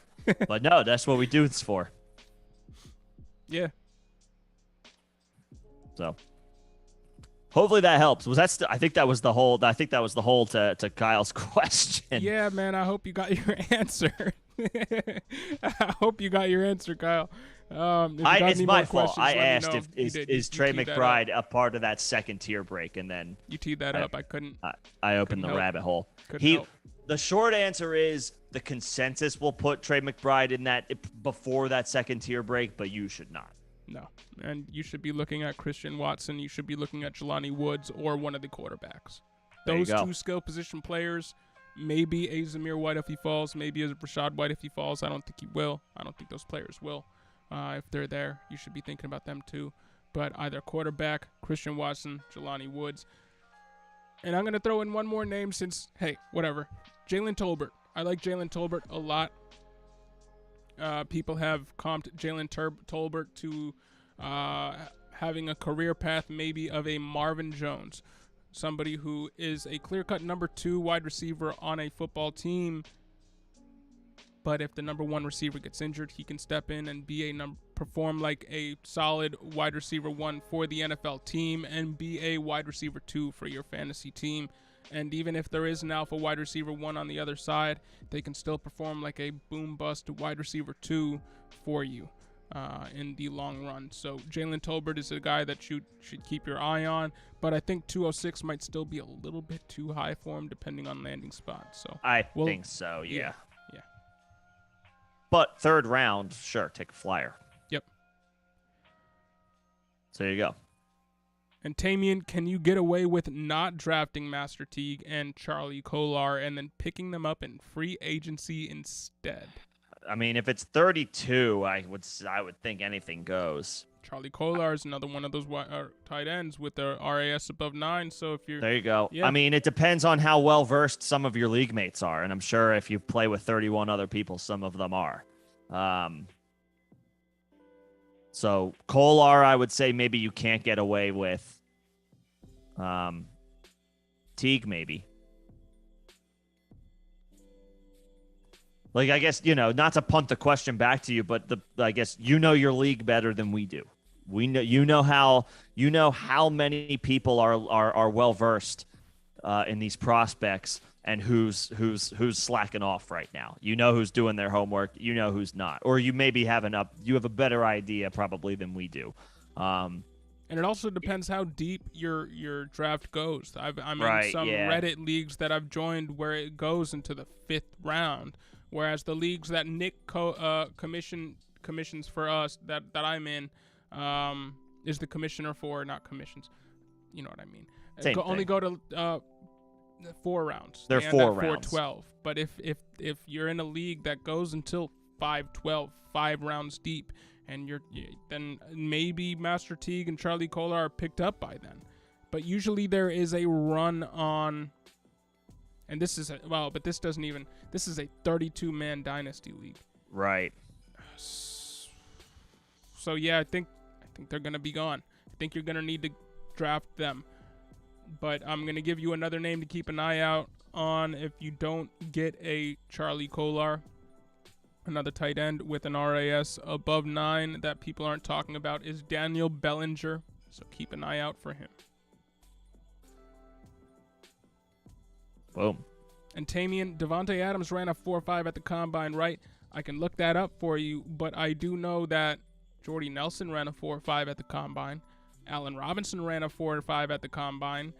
Larry Fitz ran a 4.5 at the combine. Des Bryant ran a 4.5 at the combine. So it's not a death knell. Yeah, I could go on. There's a list of wide receivers that I have in my head somewhere. Actually, death knell. It's quite the opposite. I mean, you're talking about some of the premier players at the position over the course of their careers. Brandon Marshall. I mean, people would love to hate on Eric Decker, but Eric Decker was very good. For a few seasons there. Alshon Jeffrey ran a 4.5. And that feels so fast for him. Well, he did have some knee injuries and then some shoulder injuries. His body broke down a little sooner than maybe we would have expected. But yeah. Iron, what's going on? What's going on, Iron? Yo, See, you man? think it fits on the screen, a screenshot? Then yay. Do multiple screenshots. We just take as many as you need to. We just want to see it, bro. Take as many as you need to. 5-man trade with what? What did you say? 16 of your players and 16 8 of his players. non-first picks? We need to hit up 3 people and make that happen for us. I mean, yeah, we should. That would be a lot of fun. It's like, guys, well, we don't even know if we really want to do this, but we Let's also just see do. if we can. Let's just see if we can. Yeah. Break the internet. Okay. But anyway, Slim, we were talking about, and we were talking about talking about your trading Discord. We both really like it. As far as quarterbacks who make tight ends fantasy relevant, you got two. Matt Ryan and Wentz are good options for tight ends. I have a name that comes to mind. I don't know if you do off the top of your head. Well, speak on it. I mean, Russell Wilson. And some of this is some of this maybe is a little. It's hard to see through the production of the tight end position because Seattle's tight ends have a little bit been lacking as far as like they have not had a dominant tight end during Russ's tenure with the Seahawks. Maybe the closest one was like Jimmy Graham right after the trade from the Saints. But even then, it almost feels like he fell off a cliff once that happened. He didn't fall off a cliff. He just wasn't the perennial top 2 fantasy tight end. Because on the Saints, he was tight end 1. He was tight end 2 in 2010, and then tight end 1 in 2011 and 2012, and then the tight end 2 in 2013, I believe. Yeah. I don't know if I got those years 100% correct. Maybe that streak started in 2009. But all that I do know is that Jimmy Graham went tight end 2, tight end 1, tight end 1, and tight end 2 with Drew Brees. And then with Russell Wilson, he was more tight end 6 to tight end 4. He fell off a little bit. So it wasn't falling off a cliff. He just wasn't as fantasy friendly for. Yeah, maybe relative to expectations, but yeah, he was still a top 10 option, but that's not the draft capital you're hoping when you probably were drafting Graham back at that time. I got a few guys. Regardless, Wilson has been a great short and intermediate thrower over the course of his career. He has propped up lesser talents at the tight end position during his tenure with Seattle, and he grades very well as an intermediate thrower. John has a video that he put out a couple weeks ago at this point, or maybe a week ago at this point. Alberto, I say the arrow is pointing straight up on him. Everybody wants to debate Cortland Sutton versus Jerry Jeudy. I think Alberto is the sneaky play of this Broncos offense, or at least this Broncos passing game. Russ has been a great short and intermediate thrower of the football over the course of his career. And I think that's going to play very well into Alberto's production for the 2022 season. Yep. But you said you had a couple. Go ahead. Yeah, I mean, Dak Prescott made Dalton Schultz a top 3 tight end last year. And before last year, Dalton Schultz was good, but he was nowhere near top 3 good. And, that was in an offense with Amari Cooper and CeeDee Lamb and Michael Gallup for much of the year and Cedric Wilson, but they still found a way to prioritize Dalton Schultz in that offense, even with Tony Pollard catching passes and Zeke running the rock. There were a lot of offensive skill position players that were eating in that offense, but you could almost say none more so than Dalton Schultz, who was a focal point for them. And he becomes even more of a focal point because he was the priority in this draft class, or not in this draft class, of the free agents that were pending for Dallas. It wasn't Amari, he wasn't a free agent, but they were like, GTFO, we want to find a way to keep Dalton Schultz. They kept Gallup, but it wasn't Cedric Wilson. They said GTFO, we're gonna re-sign Dalton Schultz, and they even let go of Blake Jarwin, who Nick and I were having a little bit of a conversation about before the stream today. But Dak Prescott is one of those quarterbacks that makes tight end production good. It makes them viable. I mean, do we even need to talk about Lamar Jackson? I don't think we do. But Mac Jones Yeah. was hyper efficient when targeting specifically Hunter Henry, not really Jonnu Smith. But Hunter Henry was a touchdown monster last year. He wasn't getting all the yardage in the world, but he had multiple two touchdown games last year, and had a string of getting a touchdown mid through the season. I think he had four out of the 5 games midway through the season he scored a touchdown, and that was kind of that wasn't really in what I thought to be the realm of possibilities for him. But Mac Jones made it happen. Now, that has a lot to do with the fact that they didn't have a lot of wide receiver help. I mean, they were running out Jacoby Myers and Christian Wilkinson or whatever, and Damier Byrd, right? And Nelson Aguilar and just a bunch of guys. So you could say Mac Jones, and he could take a year 2 step and start to produce more with his tight ends. But one last guy that I have here is Derek Carr. Look what he's done with Darren Waller. I know Darren Waller fell off last year, but he made Darren Waller a top 2 tight end for a 2-year stretch. And if Darren Waller comes back healthy, he could still get there. I know Devontae Adams is there now. But, yeah, it's a list of guys that I think make tight ends better. And it's, not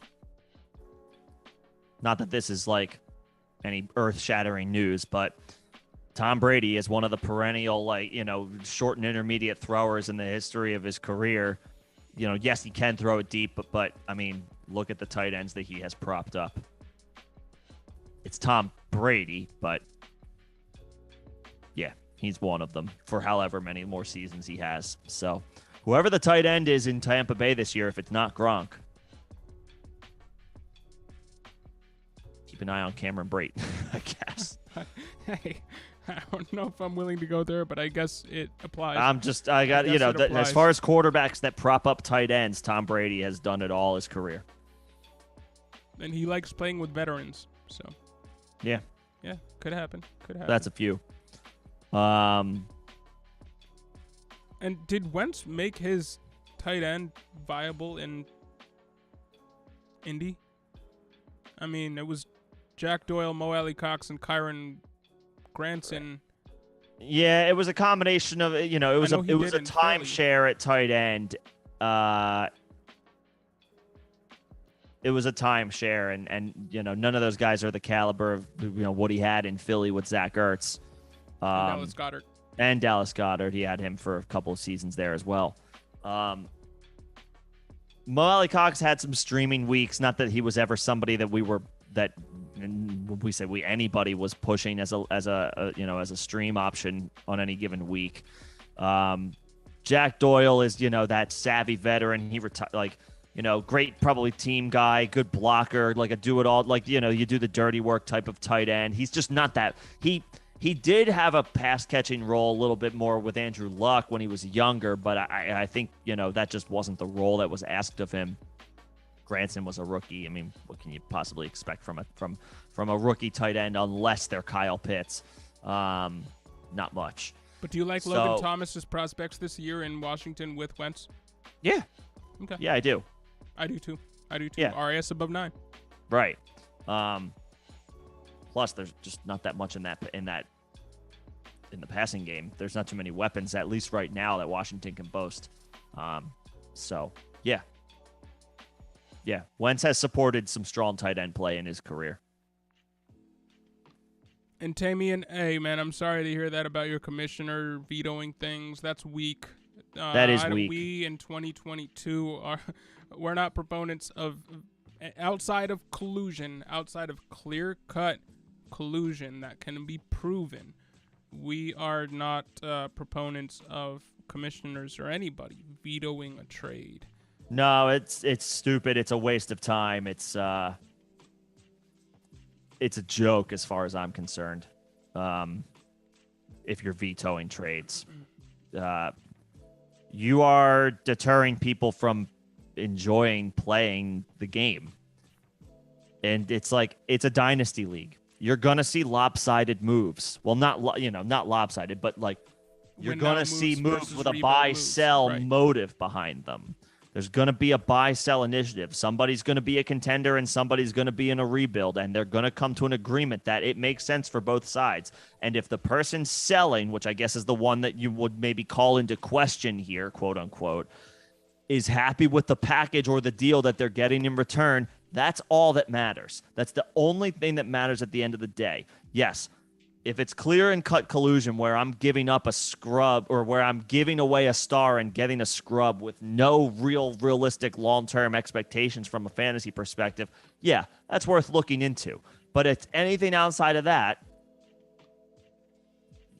every single trade should be processed, should successfully go through. And to stick to a trade calculator is stupid, because that's a nice resource to use when you're trying to figure out the trade parameters at you yourself. But at the end of the day, you got to let people run their teams the way they run and make their own calls. Sometimes it's a good idea, not a good idea. Sometimes it's good for somebody to outright lose a trade, because if they actually care, they'll learn from it and get better. It's on top of it being a game. If you're in a dynasty league, it's a learning experience as well. You're going to lose some moves that you make. It happens. It's okay. You might catch some slack from your friends, but the idea here is to learn from it and get better. Don't deter people from trying to make moves. If that happened, I would be out of that league. I would say, see you later. And now, not that it's easy for me to say because I'm not in the league, and a 32-person league sounds super fun, competitive, and appealing from a challenge perspective. But I would not rock with a commissioner like that. No, me neither. And trade calculators, like Nick said, are basically just to get you into a ballpark and it's a frame of reference. It's a reference point. It should not be the end all be all deciding factor into whether or not a deal should be made or not. Yeah. And again, you have to keep in mind that with these trade calculators, a lot of them are just people like Nick and I's opinion who had the ability and the monetary ability to pay somebody to make a algorithm online that mimicked their thought process, and or just put up a spreadsheet where this guy's trade value is 43 versus this guy's 34, and it's all just opinion based. So you really have to be careful with trade calculators. And honestly, I would approach your 31 other league mates. Yeah. Maybe if you have a yearly get-together powwow type situation, and talk about eliminating vetoing altogether. Because I've been on the side of I've been where you're at, where a trade got vetoed. And hindsight, 5 weeks go by, and what everybody thought was completely lopsided and unfair ended up just being a wash, because nobody can predict what's happening 3 weeks from now with these players that we're talking about. And it is different in Dynasty too, because you're talking about future assets, but you should be operating under the impression that everybody in your league is an adult and comes to the conclusions to make these decisions as adults. And if they're happy with the outcome and what they get, and they press accept, and you have 5 people that press accept on a deal like the deal that you're talking about, there shouldn't be a 6th party coming in and saying, nah, that's unfair, I don't like that. That shouldn't happen. Because the 5 people involved, without collusion, because you're not colluding, made a decision and pressed the button. So it's just wild that anybody in 2022 would be vetoing trades, and I hate that. I hate to see it. So you can't leave the league? Does Sleeper not give you the option to just leave on your own?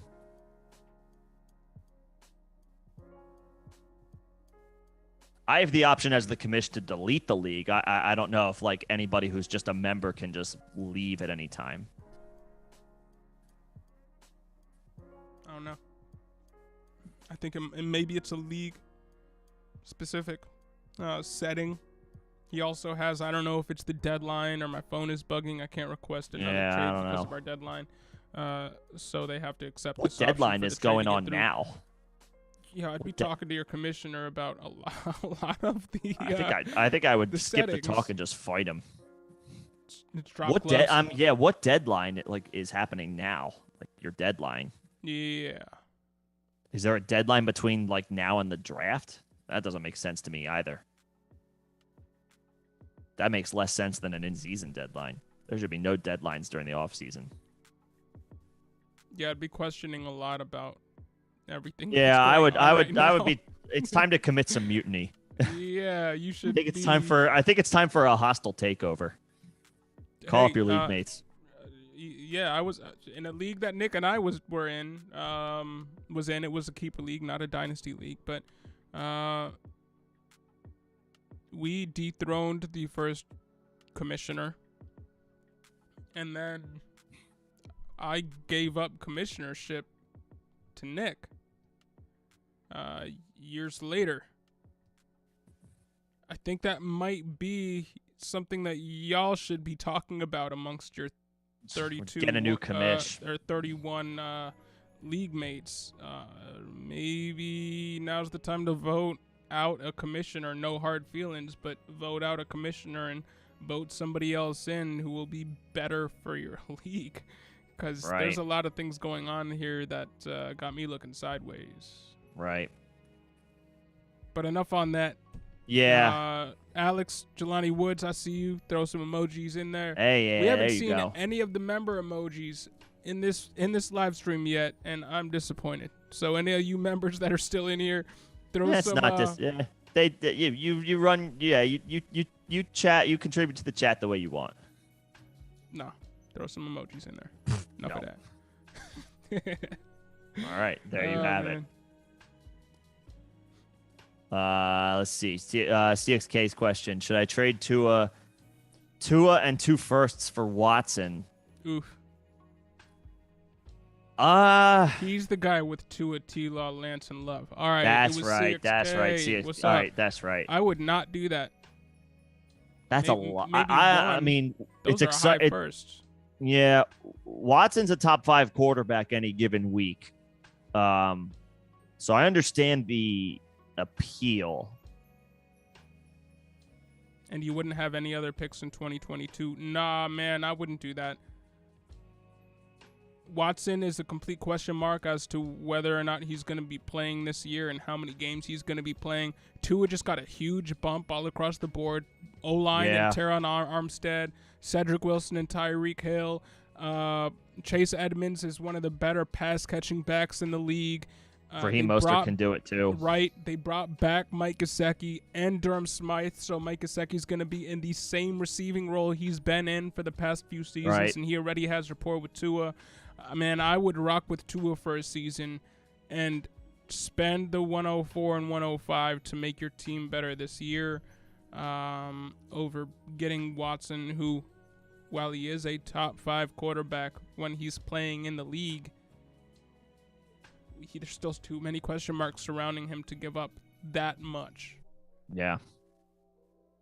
Now, if Tua didn't get all that good press, he didn't get Hill, he didn't get Teron Armstead solidifying his O-line, he didn't get Chase Edmonds, and they were going back and running it back with Myles Gaskin, and he lost Mike Gesicki, and it was Jalen Waddle and no one else.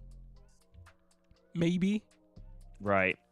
But that's not the case. Let's see if I wanna roll the dice personally, see if Tua can play well and boost his stock, like, because I think he can before trading him. In addition to 2 firsts, like, is he gonna be does he have top 5 upside any given week like Watson does? It's hard to envision that right now today, but we got to remember Tua's now several years removed from that hip injury that he suffered at Alabama, and now his offense is loaded. let's roll the dice a little bit. Yeah. With a Kyle Shanahan protege now at head coach. Not that Brian Flores was a bad head coach, but I mean, the head coach is an offensive mind. I mean, and the GM was actively trying to lose games last year. You have to keep maybe for the past few seasons, and now it's pretty damn clear that the Dolphins are trying to win games this year. That whole story really about, I forget who the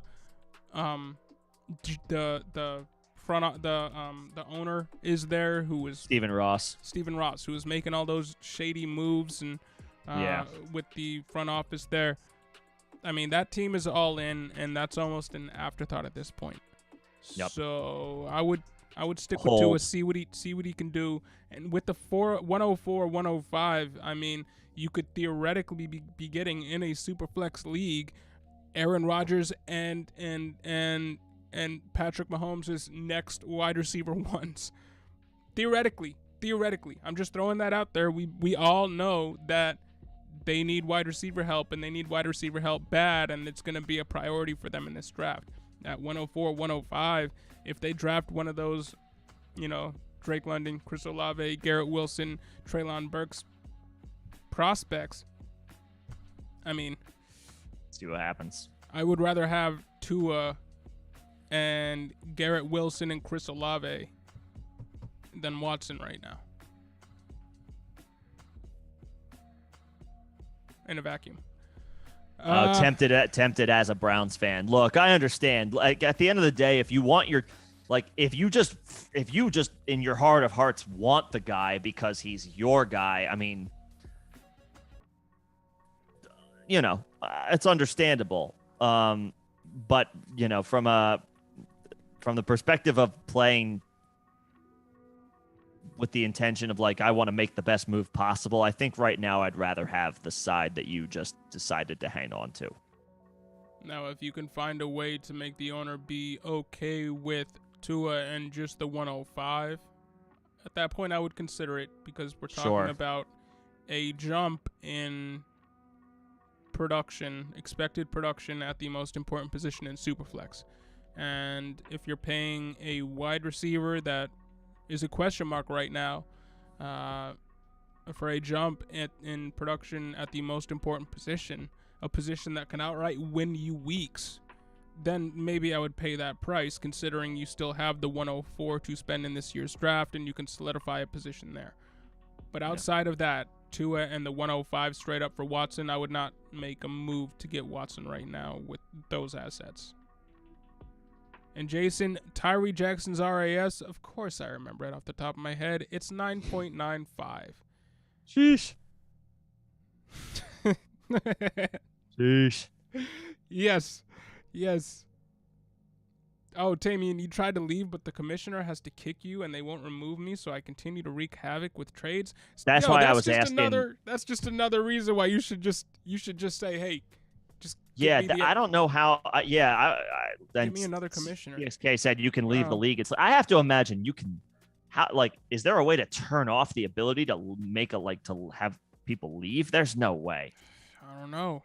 You have to be able to leave on your own accord. You're a commissioner in every sleeper league that I'm in. Yeah, but I don't see an option to leave. I see an option to delete the league, but I don't see an option to myself leave. I guess I could.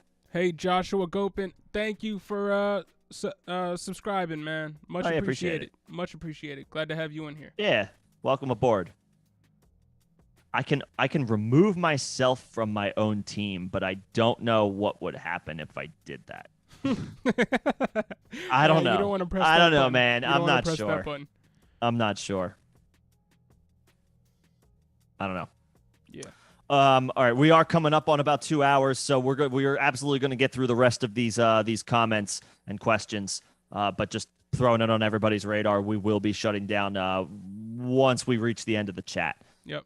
Winston DeVarius, what's going on? Thanks for joining us. What's up, Winston? Thoughts on David Bell and John Mechie? I like John Mechie more than I like David Bell. Right now, they're both landing spot dependent, but David Bell is almost off of my board completely because I believe he ran a 4.6, a mid 4.6 at the. It wasn't a good 40 at the combine. Not that it's the end-all, be-all, but we were hoping Bell in particular was a prospect we were hoping to see a much better time for on that. Yeah, and I like Mechie, but he is more landing spot dependent. We got to see where he goes first. But I do like John Mechie. There is that one Vine. I don't know if you saw it or even if Vine is still a thing. The short clip of it's just John TikTok Mechie. now. There we go. John Mechie outright nailing a dude who had caught an interception and was running an interception back. He just comes in off screen and just, oh my God. It looked for like a little guy too. Yeah, man, it was impressive. It was impressive. So I like John Mechie. I like the fire that he plays with David Bell. He was a guy that was thought of to not do everything, to do everything well, but not do anything at an elite level. And that combined with sub 4.6 speed means he's almost off of my board. Earlier in the stream, I questioned whether or not he was Devin Funchess level as a future asset. So I don't know if I would go that far calling him Devin Funchess, but not super high on David Bell. Yeah, it's hard to yeah. Mechie's an interesting prospect. He doesn't do anything spectacularly, but he had a pretty strong target share this past year. In some of the short drills, he did pretty well. Not like elite, but he did pretty well. 4.640 is not it's not backbreaking. It's not great for a smaller guy. You would want to see a guy who's under 6 feet tall run. 4.65, not even 4.6. Is that Mechie or Bell? Bell. Oh, I was talking about Mechie. Oh.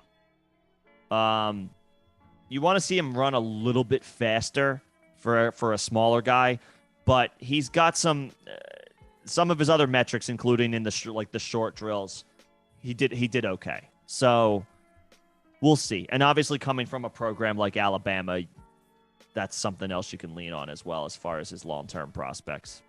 Outside of him being an AB level processor of the game, I don't see him being a difference maker in fantasy. But stranger things have happened. Yeah. And Jason, yeah, exactly my point. Trade calculator should not be the end-all, be-alls. Because absolutely not. Just like what happened to you in that Kelsey trade, man. I see it. Yeah. If it's worth it for both teams and they both press the button and say that this is good for me moving forward, you should be fine. Right. At the end of the day, think for yourself, and I mean that in the sense of do what you want to do. The trade calculator is there to help you. It's not there to make the decision for you. At the end of the day, you have to want. The trade calculator could tell you that you win the trade handedly, but you still have to do it. You still have to want to say yes. Yeah, I've said no to many trades that trade calculators said I was winning at the time. You should do it. Yeah. Yeah. Yeah. I had a deal just earlier this week that was on the table for me, and a trade calculator said, do it. I didn't. I have not to this point. So. Was that for the guy that you put on the trade block? It was not. Okay. It was something else. All right. Tamian, it was dual commissioners, too. What is happening in this league? What is this league? Bro, this makes me want to drink. Oh, man. This is not, man. I'm sorry about your predicament. At least you're making the best of it and trying to make it fun for yourself and trying to orchestrate 5-team leagues. I would be trying to do the same thing if I was saddled with dual commissioners that were vetoing things like that and not letting me leave a league. So that's a weird situation. So it wasn't. Yeah. What are your thoughts on a 2 QB, 1 RB, 1 wide receiver, 1 tight end, 2 flex wide receiver, running back, and tight end flexes? 1 kicker, 1 defense, 1 defensive lineman, 1 linebacker, 1 DB, 1 flex, and IDP. You're fielding a team. You're fielding an 11-man team or a 22-person team. Depends what you're into. I'll say this about the so wait, you play is that a team defense and then on top of that IDP? Yeah. That's wild. I have not really dipped my toes into IDP. I can't. Did it 2 years running. Yeah, we were still 8 years ago. We were young and we did one position and it was an all-encompassing. Basically, it was a flex IDP spot, right? You could pick whoever you wanted. Yeah. I had been playing fantasy for a while to that point, but I was just like, who can get the most tackles? Like, I was not even, I didn't put any thought into it, any research into it whatsoever. I don't consider myself, to be brutally honest, I don't consider myself a resource for fantasy IDP, or defense, like team defense, sure. IDP less so. It's not something I've dipped in. If I joined a league that I didn't have to commission or manage, and maybe there was IDP and maybe the stakes weren't very high, like, all right, maybe I'll do it to dip my toes back in and get my feet wet and see how I feel about it. But I don't have super strong. None of my higher stakes situations include IDP.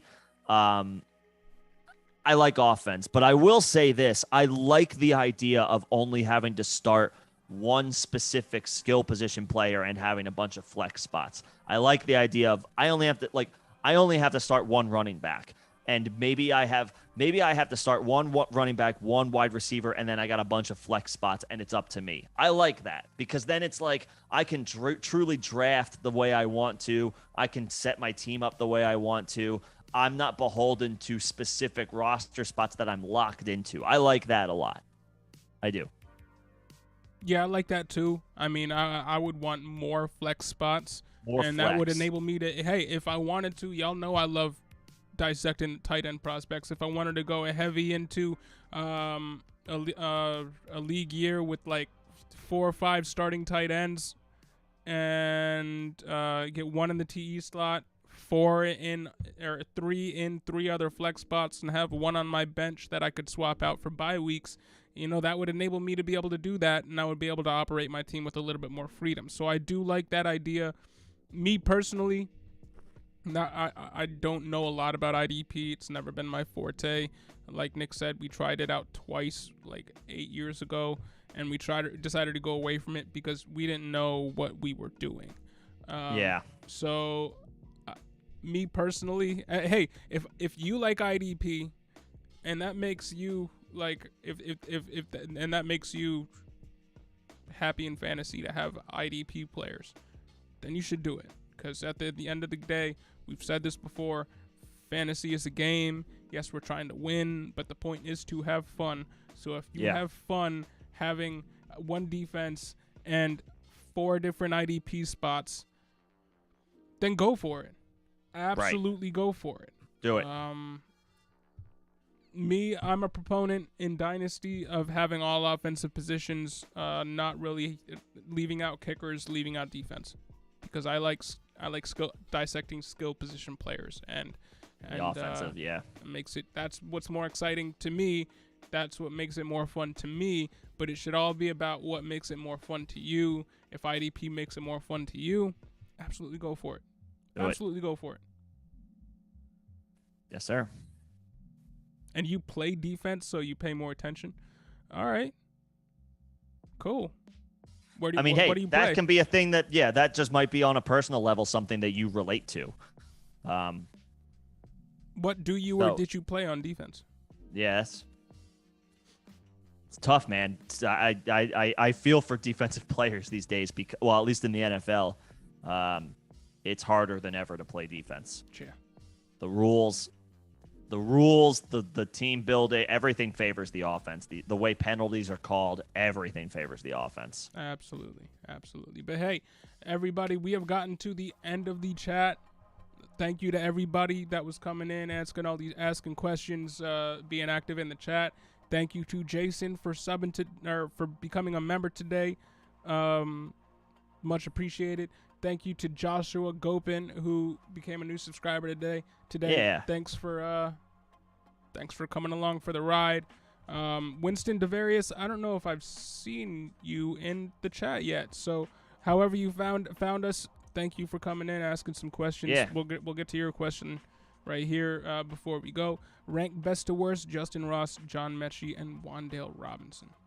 I'm very intrigued by Wan'Dale. I like Sky Moore more than I all like those Sky guys. Moore. Sky Moore is catapulting up ranks. He's a very intriguing name. I'm intrigued by Wandale. I am.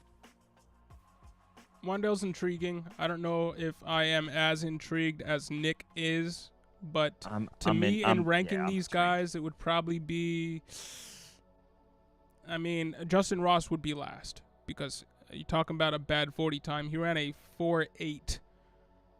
So, if you're really looking at a guy to be the next Devin Funchess, he's clearly the next Devin Funchess. I really don't like Justin Ross. I know he had a great breakout age, broke out early.